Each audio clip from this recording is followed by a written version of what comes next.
confess that I'm pretty nervous because I'm talking in English about something that I'm usually not talking about. I usually do tours about resistance, history of resistance, protests and uprisings in Berlin, but not on the resistance against the First World War. I'm more used to working with resistance against the Nazis, against the Second World War.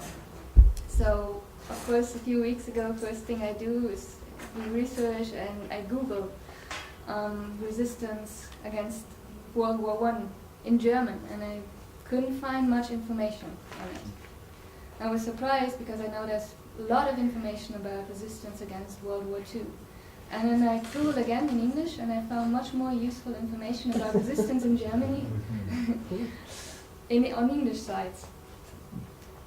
And because I didn't know very much about World War I in general, I went to visit the exhibition at the German Historical Museum. There was lots of posters everywhere in the city, there still are, about this exhibition on World War I, and it's fittingly in the former armory, which is today the German Historical Museum. And I wasn't surprised then anymore not to find much information about resistance in that exhibition. So obviously, the dominant historiography tries to remind us rather of a national unity in times of international crisis than about the fierce opposition against the war. And I found some events and some people who resisted against the war in the exhibition, but lots of eminent acts of resistance against the war were totally left out in this exhibition. For example, there were lots of manifestations. On the end of July in 1914, there was a mass manifestation in Berlin with more than 100,000 people participating. Police tried to stop them from entering the city center. And the first manifestations also had some kind of internationalist aspect. We see also Jean Jaurès in the picture at this manifestation in Berlin, and also German socialists participated in manifestations in France. I couldn't find a description of who is on that photo, but Liebknecht was obviously in France in July 1914, so the guy in the middle with the mustache is probably German socialist Liebknecht. And of course there were much more manifestations also later on, and there were much more ways of resistance done in Germany. There was of course also desertion, mutiny, sabotage, and there was also art. And I found one painting in the exhibition, which was by Hans Richter. It's a bit difficult to change the slides because I have lots of photographs and I will change the slides very quickly. And the painting is called Rebellion or Insurrection, and it shows an anti-war manifestation and the protesters waving a red flag. And Hans Richter was someone, a Dadaist artist who was drawn to anarchist ideas, who was an opponent of the war from the beginning, but he was called for the war already in 1914, and then in 1916 he was injured and discharged from the army, and then he went to Switzerland, and he produced more anti-war art. For example, this one, to Europe's mothers who sent their sons to die in the war, which was published in a German exile magazine in Switzerland. And also another one, which is called On the Field of Honor. Another German artist that was opposing the war is John Hartfield, who later on became quite well known for his photomontage art. For example, this one, The Purpose of the Hitler Salute, Millions Stand Behind Me. And he was also called up for the war in 1914, and when his unit was supposed to leave Berlin, he told his company commander that he was suffering from a nervous disease and that he couldn't go to the war. And then the company commander obviously didn't take him seriously, he just smiled, and then Hartfield, who was still then called Helmut Herzfeld, pretended to have a fit of raging madness, and so he was sent to a hospital for a few months instead of the war. And then he had to work as a post officer, which he did as badly as possible. Yeah. And he asked his friends then to address him from now on not as Helmut Herzfeld anymore, but as John Hartfield. And he did this with the slogan that was very common in the German army, Gott strafe England, may God punish England.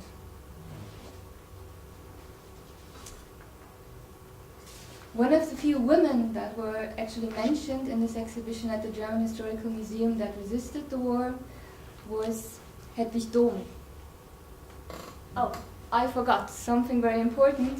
One of the first political photomontages that John Hartfield did was called After 10 Years, Fathers and Sons, and it was on World War I.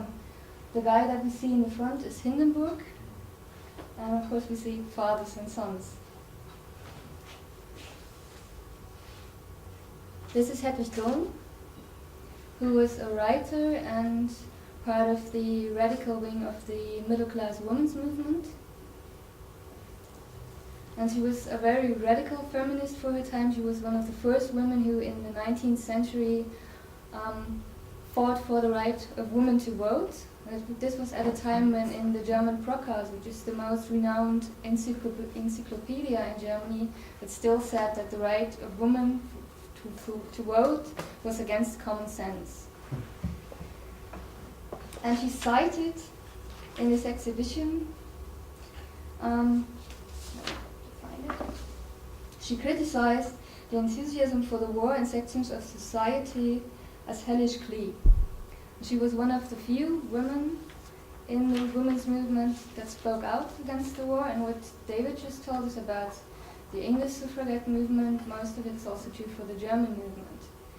And it was true for the women's movement and the labor movement, that big part of those movements didn't oppose the war, which was partly because of this feeling of patriotism. The credo was we have to stand together in times of international crisis, stick together as a nation, and then we fight our oppressors afterwards. But it was also partly due to the fear of the organizations of being illegalized. And it was mainly more the women of the proletarian labor movement, women's movement that opposed the war. And one of them, or there were also other women that weren't part of any movement opposing the war. For example, in food riots, women usually played the central role. And it's easy to imagine that they especially did during the war, with so many German men in the war. There were, for example, food riots, so-called butter riots in 1917, and there were also in 1915 lots of manifestations with hundreds of women in front of the Reichstag, women saying that we want our men, we want our sons back, and we want bread for our children. One of the women in the proletarian women's movements, and also in the labor movement that was very active against the war, was Clara Zetkin. She organized in 1915 a conference, Internationalist Conference of Women Against the War, in Bern in Switzerland, with more than 120 participants from different European countries. And due to her anti-war commitment, she spent lots of time during the war in prison, like many others.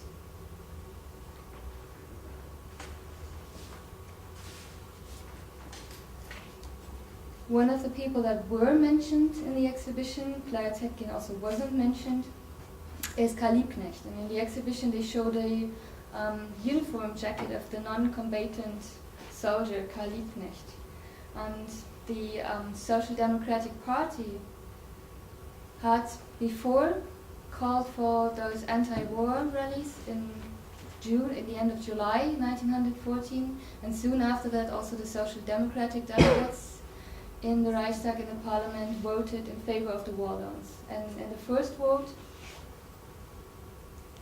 also Karl Liebknecht obeyed the party discipline. And then in December he was the first Social Democrat delegate who voted against more war loans. And as a result of that he was sent as a soldier in a non-combatant army, and in the exhibition it just said that the task of maintenance, probably, but it basically meant that he had to peel potatoes, he had to fell trees, and also he had to bury corpses. And he had a physical breakdown, and then he was sent back. So he was in Berlin on the 1st of May 1916. And Liebknecht and Rosa Luxemburg and others called for a manifestation against the war on the 1st of May. And this is the flyer. It says, "Who is against the war appears on the 1st of May at 8 o'clock at night at Potsdamer Platz. Bread, liberty, peace." And the police said later on there were just a few hundred young people there, but there were obviously a few hundred policemen also there, so probably there were lots of more protesters. And they were handing out a leaflet there that Liebknecht had made that had carried the headline, "The main enemy is at home." It said, "We have seen how when war broke out, the masses were captured for the capitalist aims of the war with enticing melodies from the ruling classes. This enemy at home must be fought by the German people in a political struggle, cooperating with the proletariat of other countries whose struggle is against their own imperialists." And many sources say that Liebknecht was arrested when he was shouting "down with the war, down with the government." Rosa Luxemburg and others tried to prevent his arrest, but they weren't successful, so he was arrested. There were riots in the streets for hours afterwards, and Liebknecht spent lots of time in prison, and he was released due to a general amnesty shortly before the German Revolution in November 1918. I couldn't find Rosa Luxemburg at all in the exhibition. Maybe she was hidden somewhere in a corner, but I haven't found her. And unlike Liebknecht, she was not a delegate of the Reichstag, of the parliament at that time, because women weren't allowed to vote. And also the right of women to vote was something that was achieved in the course of the German Revolution afterwards, which also is connected to resistance against World War I, because it started on one side with the revolutionary stewards, which were independent, shop stewards independent of the trade unions that were preparing the revolution, but also started with the mutiny of German Navy soldiers, and then other soldiers trying to free their comrades out of prison, and then workers and soldiers' councils were set up everywhere. And Rosa Luxemburg, this is surprising that I couldn't find her there, because she's one of the most known, most well-known German socialists and opponents of the war. She already held speeches against the war in 1913 with the title "Against Militarism and Imperialistic War." And in May 1915, the war minister Falkenhayn filed a complaint against her because she had claimed at a speech in the south of Germany in Freiburg that torture and maltreatments of German soldiers would be very common in the German army. So she was indicted for insulting the honor of the German officer corps, and there's a caricature referring to her strategy in court, because she accepted that she made those insulting statements, but then she set out to prove that they were actually true. And what she and her lawyer Farl did was they tried to find as many people as possible, German soldiers, who would testify. So they placed announcements, prominent announcements in social democratic newspapers, and when the trial started, they could present already 1,000 witnesses. And her lawyer threatened to present 30,000. So this is very interesting that so many soldiers, German soldiers, were willing to blow the whistle at that moment. So what year was that? That was in, let me check. That was in 1914. And then the trial was postponed indefinitely. But Rosa Luxemburg was jailed anyway, because she was sentenced before to prison time, because she had closed a speech a few months before with the words, "We don't shoot at our French or other brothers." So she was jailed for inciting desertion. There's not much on resistance against World War I in general, obviously, and there's of course even less about anarchist resistance. Shortly after Germany had entered the war, nearly all of the anarchist publications in Germany became illegal, and lots of anarchists were arrested or sent to fight in the war, mainly at the most dangerous places in the battles. And the most known German anarchist is Erich Mühsam, who was also a fierce opponent of the war, anti-militarist and pacifist. And he unsuccessfully tried to found an international organization, anti-war organization, pacifist organization. And he also organized rallies and strikes. And he was sentenced to prison for being a conscientious objector.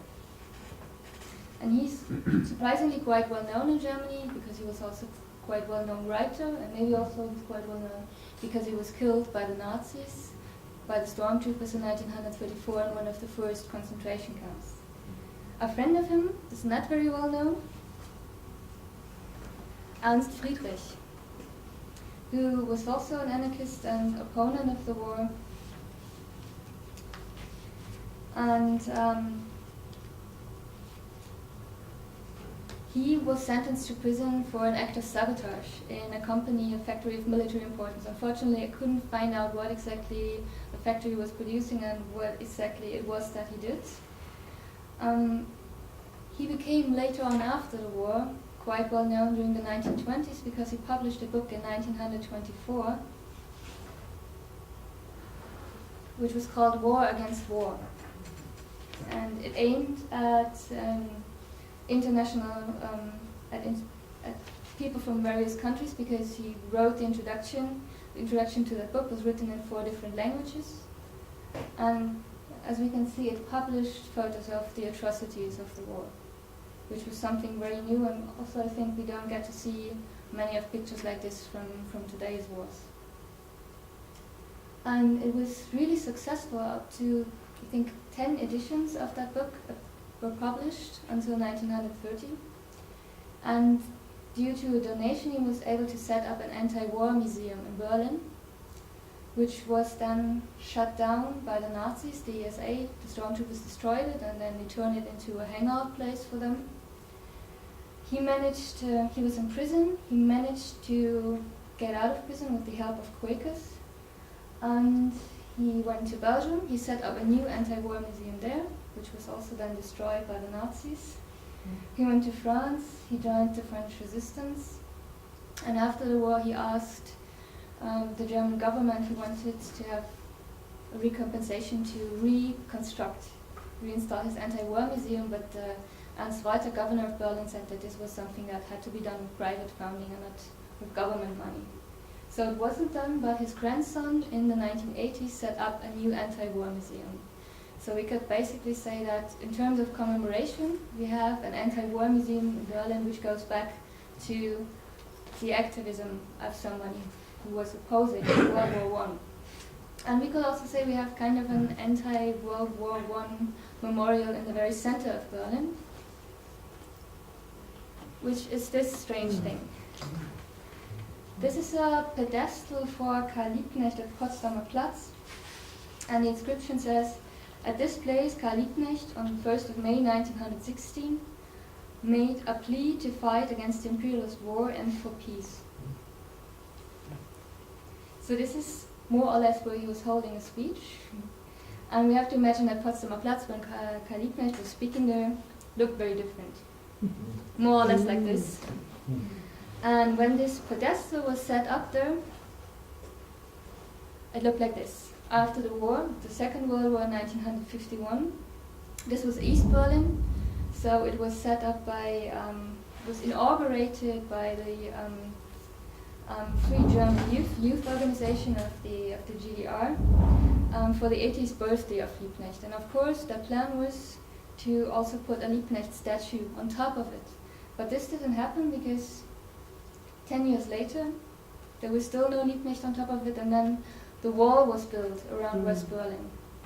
and Potsdamer Platz was turned into a huge wasteland with the border strip. So it disappeared. And when the wall came down, it looked like this.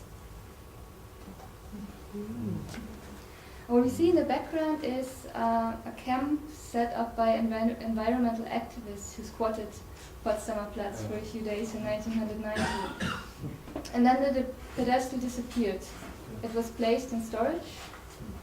And then the district delegates decided to put it back more or less where it was. They couldn't put it back on the exact place because it became private ground.